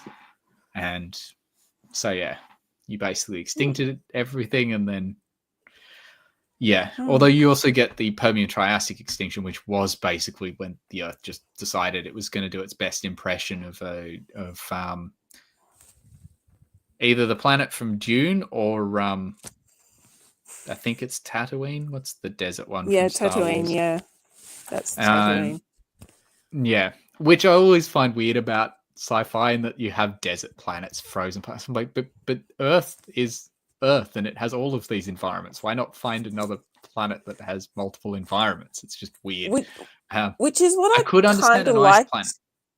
Yeah, but I kind of liked about was Avatar, because like the Avatar was based in basically what we'd call a rainforest, but when the guy went around, like they showed like tundras and people in the cold, like when he went around the moon that it was in, like they showed a variety of of uh, landforms and land masses and stuff. So Yeah. I'm still trying to yeah. figure out what makes their atmosphere unbreathable. I got to try and remember. I haven't seen the first one for a few years. There was something. I think, like there was too much nitrogen or something like that. Well, Or then again, too not- much nitrogen kills us, but that's more because we don't. It replaces the oxygen that we need. So, and Yeah, I think there was nitrogen's like inert, so they're not breathing nitrogen. They're probably just better lungs. Birds have better lungs than yeah. we do. I wish we had dinosaur/bird lungs. That'd be cool. Yeah. Yeah. No, Oh, a massive arsehole's joined us, Marrow. oh dear, who's the massive asshole? No. Giant butthole. Hello. Yes, it is me. Oh, Titan. Uranus official. I had to say it like that. 5:30 a.m. Ah, lovely. Yeah, Cherry Yes, Christmas, by the way, everyone. I forgot to say Merry Christmas. Yes. Don't worry, I got the tree in the background as part of the stream, so that's good. Yeah. Now, as I said, Yeah. I think so Deep State Annex says about the size of Mount Everest. I think I was off. I think 10 kilometers is actually accurate. Yeah, but even still, like 10 anyway. Ks, while that's very large, It's less than a if city. it's less than a city. If you dropped a 10-kilometer rock at like a meter, it's going to cause damage, but it's not going to cause an extinction level event. Yeah, although you are basically reaching terminal velocity with something that weighs as much as a mountain. Yeah, there's also all the stuff it throws up that does more damage. Yeah, that's what did it, because one of my favorite.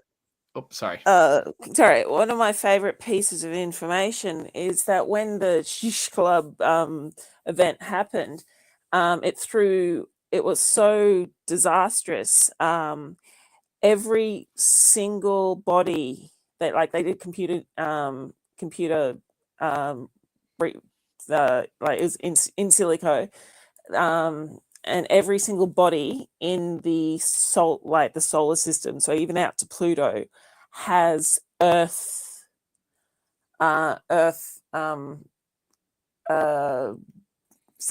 rocks from that impact.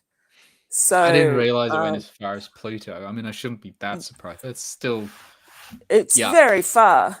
But I actually had a friend who was doing his PhD on astrobiology, and he's trying to see if it's possible that bacteria do actually exist on Mars, which, as a person who's very interested in microbiology, it wouldn't surprise me in the slightest if there is, because bacteria are insane. But yeah, and also the earlier probes we sent there were not the best. No, it wouldn't. They cleaned. Sorry, my brain did a thing. Didn't come up with one. Yeah. They weren't sanitized particularly well, so there's also a chance if we find traces of bacteria, it might have been us who put it there. Yeah, that's true. From Earth, but, so that's why they want to find the life, hopefully alive, and see what it looks like, and be like, is this actually something that? Because if it's basically, oh no, this is just very similar to all this Earth bacteria. Whoops.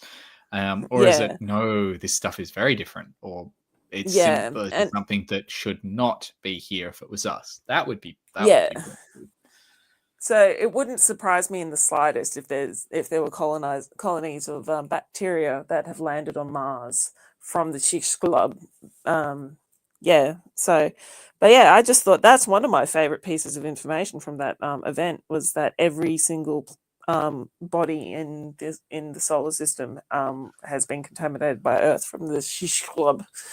I've impact. got to learn how to say a lot I've of got those to learn how properly. to say it too. It's like because I do actually like my history from that area of the world. So like trying to figure out how to say a lot of those, and even when I know how to say it, being able to say it, not always the same thing. Yeah. Oh, hey Caitlin.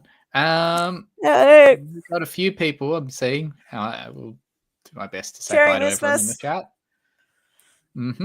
No, I'm trying to think if there's any. I do have my Christmas question, but everyone's seen that, so we'll bring it up at the end. Oh, I don't wanna Giant skip Butthole to it. hasn't. Well, don't worry, I'll bring it up at the end. So if anyone who joins us later, I just don't want to keep bringing the same thing up.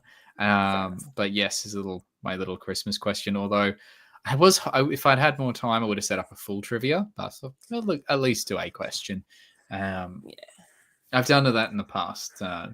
Although I do like my history a bit much, so often I start putting history questions in.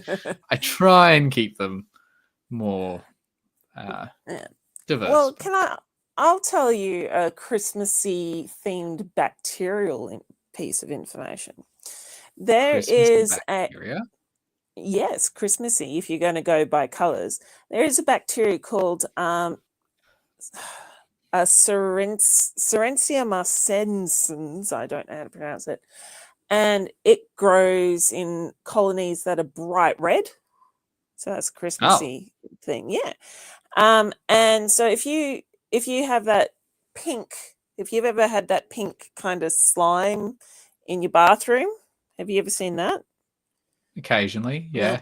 Yeah, that's Once, the S. marsensens. That's that bacteria. Yeah. And sometimes so if you see anything that's kind of red and it's growing on like it's a bacteria and it's kind of growing on like your food that you found in the back of your fridge and you should have thrown it out three years ago kind of thing, and it's growing red, it's most likely to be S. marsensens. And because it was red and they used to have like communal like the bread, it would sometimes grow on the bread and they would go, oh my God, that's the blood of Christ. And they'd eat it. And it's not bad to eat. Like, it's not going to kill you, but it's not something you want to eat. So, yeah, there's that. And it's a really pretty color. It's like this really bright, almost fire engine red. This one? Serratia that one. Serratia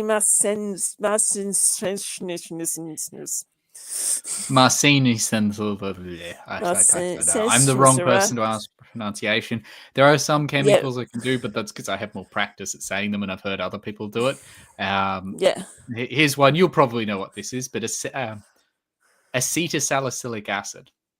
Acetylsalicylic so that's got something to do with vinegar. Acetylsalicylic acid. No. Doesn't have anything to do with vinegar? It's a drug. A drug? I mean, it does have the same functional group because vinegar, it's acidity, but it's got another little benzene ring in there that makes it a little different. That's aspirin. Well, that's aspirin. Oh, right, yeah. Yeah, so that's one because it's a really good example in teaching labs to use. Most teaching labs at unis will use it because it's not that expensive and it's really cool. It's like easy to work with, and because it's not toxic, it's also really nice to have with students if they haven't done that procedure or done procedures with it before. Because so you're like, okay, if they lick the I haven't had to tell anyone off for licking a thing. I have had. I'm trying to think what the most common thing I've had to tell people off for. I think it would be pouring acetone down the sink. So pouring organic solvents down the sink, which you're like, please don't. Please do not pour. Acetone's just not particular. Sorry. For the non-scientists, why don't you pour organic solvents down the sink? They don't mix well with the environments, and in some cases, your pipes. But basically, you're talking about pouring, large volumes of what is essentially nail polish or like turpentine or spirits down the sink. It's not something you want to do. This is stuff that to us is not super toxic because the doses you'd get by spilling it on your hand or accidentally consuming a drop or two, not the worst. But it is a bit like working with methanol. You don't want to drink the stuff, and neither does anything in the environment. But also, when you have a building full of people using it, if everybody did it, then it's not long before you actually build up enough to be somewhat toxic. So, yeah. How do they get rid of it? Like, you have to take it to a certain place or something? Or Yeah, so waste disposal is a really big thing in chemistry. You all have to know how to work with it. Even in the teaching labs, I try and teach people about it. You actually specify the different types of waste, even if they're all liquid. So you get things like halogenated and non-halogenated organics, and they all have to be disposed slightly differently. I believe most of it's just incinerated at insanely high temperatures. So you just burn it, and then anything remaining gets stored properly. Although I'm not sure how they do the heavy metals, the aqueous heavy metals. I think some of it gets incinerated, but heavy metals can be everything from magnesium to iron to lead and cadmium. So it depends. Yeah. Can I tell you a awesome microbiology piece of information? If you've heard of of kombucha, you know, the drink. Yeah. Yeah. They actually have looked into seeing if kombucha can like basically bioremediate places that have been contaminated with heavy metals, and it doesn't work terribly well, but it works. So, okay, there must be stuff in it that basically picks up the heavy metals and holds onto it a little bit, and so if you use enough of it, yeah, the bacteria itself does the bioremediation. They actually look at bacteria that can bioremediate, and they actually are looking at using bacteria that will reduce the certain metals to be able to basically like lump it all together. And so they use bacteria as in like spent mine where they put all of their contaminated water. They actually use bacteria to try and drag the heavy metals out of it, and they use bacteria to actually literally mine gold and silver and things like that. Okay, that bit I didn't know. That's pretty cool. That's the bacteria that they can use. Like, it takes forever. It's not very efficient, but you know, on an industrial scale, it's not great. But if you can get like a couple of 100 kilos out of waste water of gold, like gold is going for, I don't know, last time I checked, it was months ago, it was like $64 an ounce.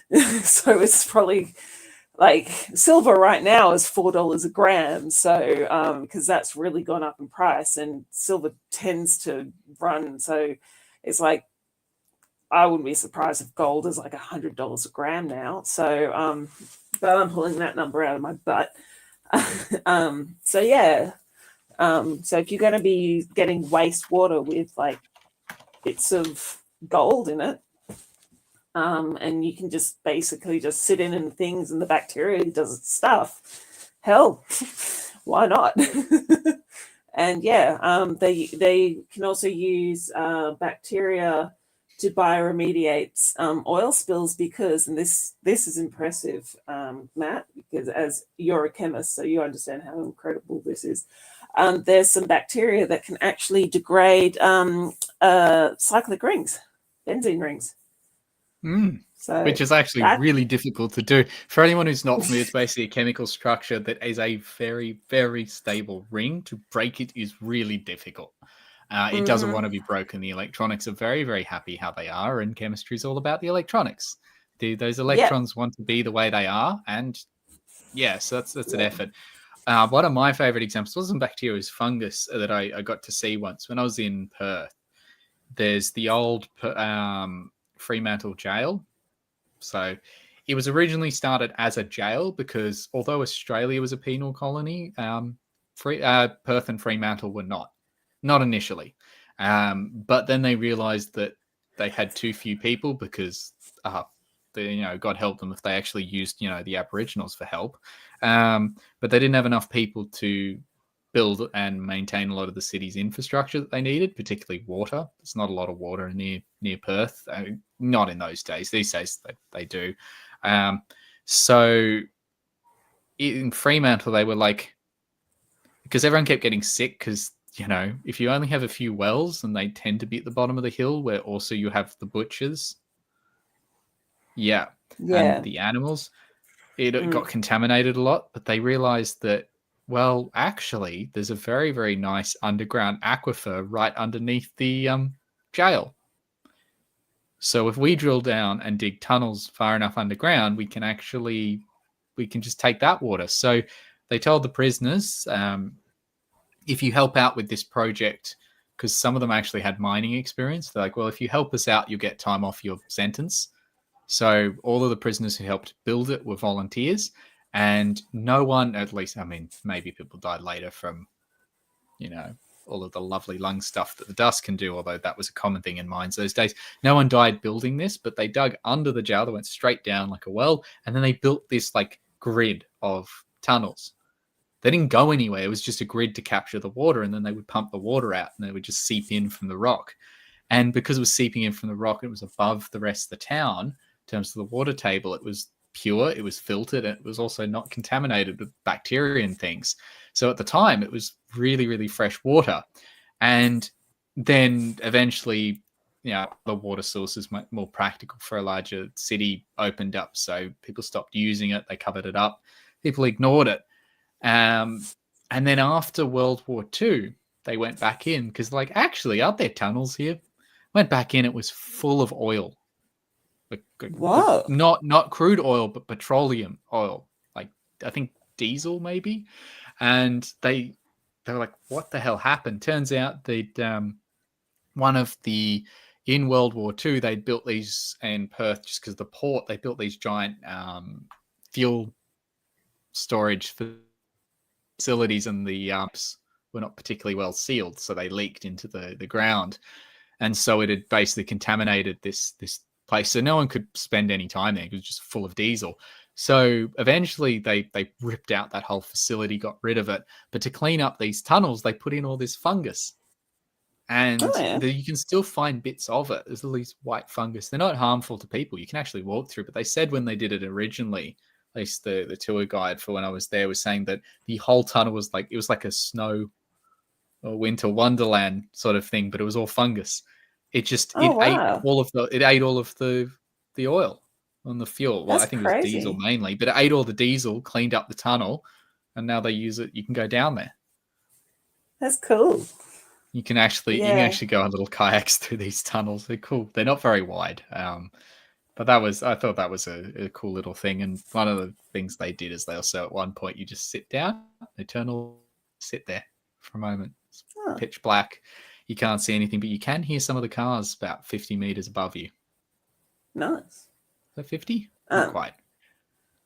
But there's anyway, a fungus. Sorry, just one thing first. Because I realize we've got just over 10 minutes left. So if anyone does have any final questions, I know we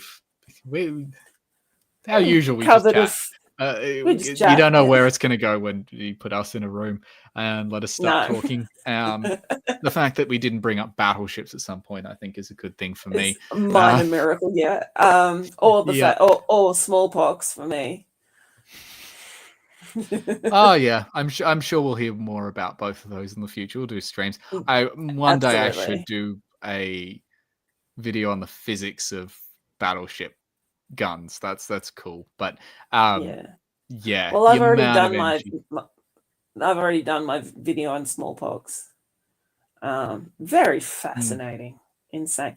One of the things I've discovered since that, because I decided to continue researching smallpox, even though I don't need to. The first person in Russia was called Vaksinov, they were the first person who got vaccinated for smallpox, was named by the Empress of Russia, Vaksinov. I love that. That's such a great name. Vaxinoff. Yeah. All right. So, are there any questions in the chat? I can see Gary Priestley's one, but I do make a rule of not really doing politics. I sort of touch on it. That's yeah. not. It is. I'm gonna. Some parts of it definitely are because things are tied. So yeah, American pressure always affects what we do. I don't know how much detail I'll go into it. The very short answer is yes. But there are other aspects in that there's a lot of collaboration. It's not just America. So if America goes down, then guess what? We can have opportunities elsewhere, but it will still affect us. So. Yeah. This is one of the things that really annoys me about science funding is that during the COVID pandemic, we got a COVID vaccine released in stage 1 in March in 2020. Like, that's how freaking quick. If you put all of the money towards science, they can produce a vaccine in stage 1 trials in 3 freaking months. Mm-hmm. However, did you see my speed running vaccines video that I did? Yes, I think I did. Yeah. I know we've gone through a lot of the stuff too. Yeah. But that's why I'm not overly worried about any major disaster taking out humanity, because as soon as it's in everyone's interest to do something, we tend to be good at solving problems. But the issue with humanity is that we don't tend to solve it until it is a problem, until it's a big problem. So, also, I think given that we only have a few minutes left, there's another question too I want to jump on to, because if we go down that vaccine route, that's a whole video on its own. So, I'm keeping time in mind that we have 7 minutes before we hand over. So, Aunt Jer is. Oh, also hi back, Aunt Jer. Dr. Cyrus, I'm seeing a lot of names I haven't seen for a while. It's nice. As I said, I will try and get back to this. I will do a live stream about PhD and sort of life updates, because apparently that's something people like from YouTubers. I'll definitely do it when my PhD was on. Been meaning to do that because I did submit a year ago. I had the feedback a year ago. I didn't know what it was, but I knew it was back because they had arrived the day before Christmas. I think one of the examiners was just like, let's get it done before Christmas. But Aunt Jer is asking where the two of us are on our educational journeys. I have now finished being a student, so I'm not a PhD student anymore. I'm done, dusted, graduated, all that.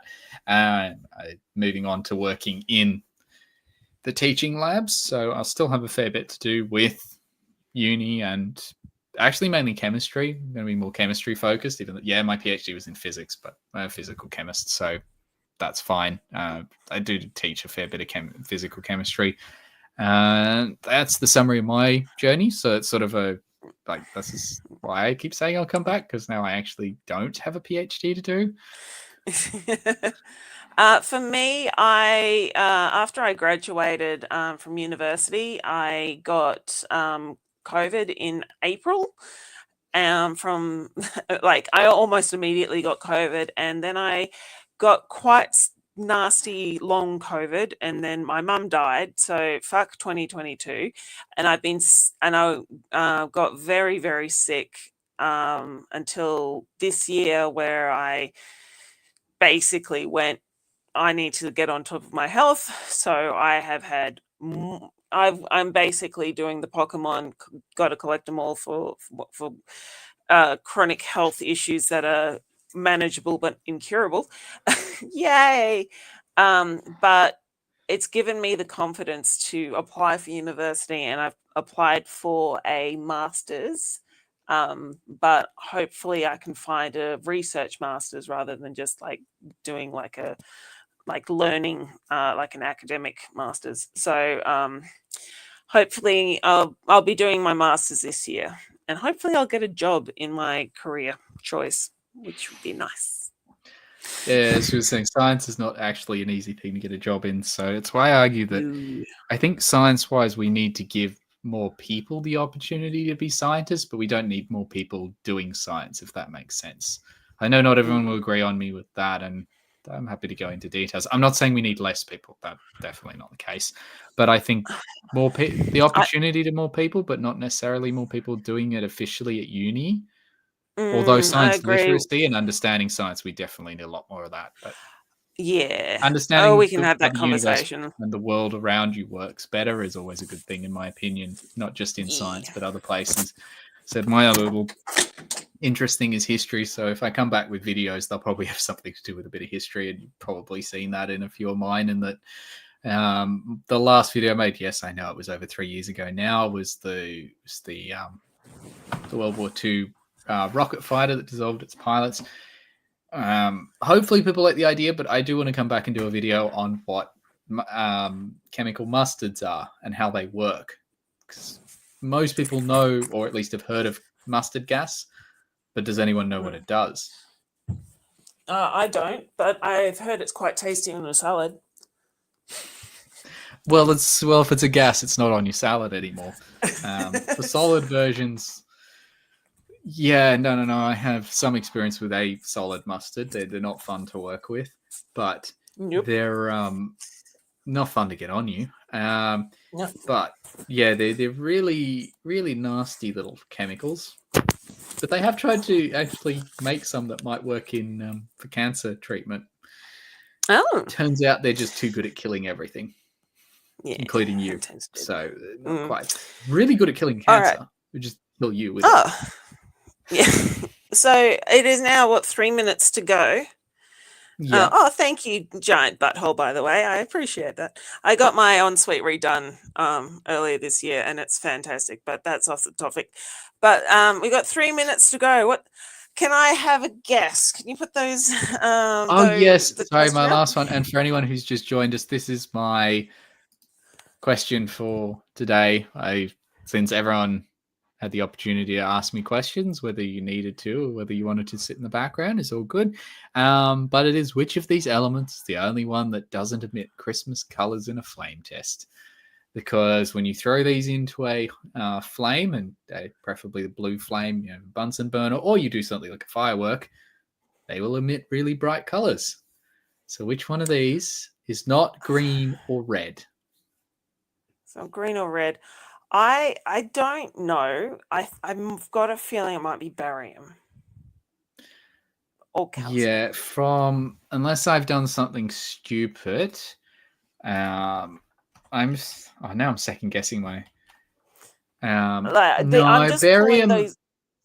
Barium is not the answer. It's actually a very Christmassy color. It's sort of a bluey green, so it's a green. Oh, okay. You go with blue green. Strontium, bright red. That's a really common one for the really red fireworks. Another one that gives you really, really nice. Well, that leaves two. You want to take a guess between the last two? Calcium. Calcium is bread. Dang. So I can't believe it. Nah. It's sodium. Sodium is the answer here. It is the boring one. It is just orange. All right, that's not boring. How dare you say that? But no, it's a boring orange. It's not just orange. It's a boring orange. If you throw it into a fire, it just looks like a fire. Doesn't look like the nice bright color. So I'm going to go with that one because it's not the Christmassy one. Also, one other last note in the last few seconds. For those who's now sitting above Mero, see the star for what normally would be Christmas tree. You can tell that was taken because it's got 6 points to it. So not Hubble, James Webb. Whereas if it was Hubble instead of James Webb, then only be 4. Two people. Yeah. Sorry, I just saw that and was just like, that's cool. So if you see this one here, you can tell that this one here is in fact James Webb because the stars have 6 points. It's just an artifact of how the lenses work. So I know the one has 8, but I just want to bring up the stars. It's not Hubble, it's the 4. I can't count, but it doesn't matter. There you go. It wasn't taken by either Hubble or James Webb. I just saw the points and then didn't notice the smaller ones. Well, count the smaller ones below Mero's. Oh, well. Yeah. Anyway, that brings us right to 11. Do you All right. want to have anything to shill on the way out?